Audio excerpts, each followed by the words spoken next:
Changement de képi à la tête de l'état-major français. François Lecointre va céder sa place à la mi-juillet au général Burkhart. Il y aura donc eu 3 chefs d'état-major des armées au cours du quinquennat d'Emmanuel Macron, après Pierre de Villiers qui avait démissionné en 2017. Louis de Ragnel, ce changement peut-il fragiliser le lien entre les armées et l'exécutif ?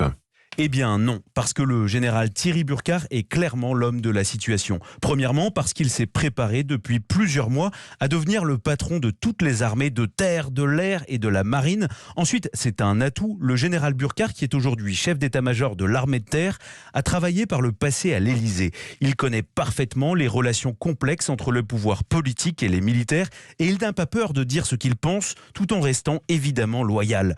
À noter aussi que ce légionnaire de 56 ans a été porte-parole des armées, autant dire qu'il connaît parfaitement les enjeux de la communication. Pour terminer, le général Burkhart a une vision stratégique. Il est d'ailleurs convaincu qu'après s'être modernisé et professionnalisé, l'armée française doit entamer une nouvelle phase. Pour lui, face au durcissement des relations internationales, il faut que les forces françaises augmentent leur masse, c'est-à-dire augmentent leurs effectifs. Mais pour avancer vite, il le sait, il a d'abord besoin de convaincre le chef des armées, c'est-à-dire le président de la République. Louis de Ragnel, chef adjoint du service politique d'Europe 1, et c'est aujourd'hui que se tient le sommet de l'OTAN à Bruxelles avec Joe Biden pour la première fois comme président des États-Unis, qui veut inscrire la Chine comme une menace potentielle pour cette alliance militaire.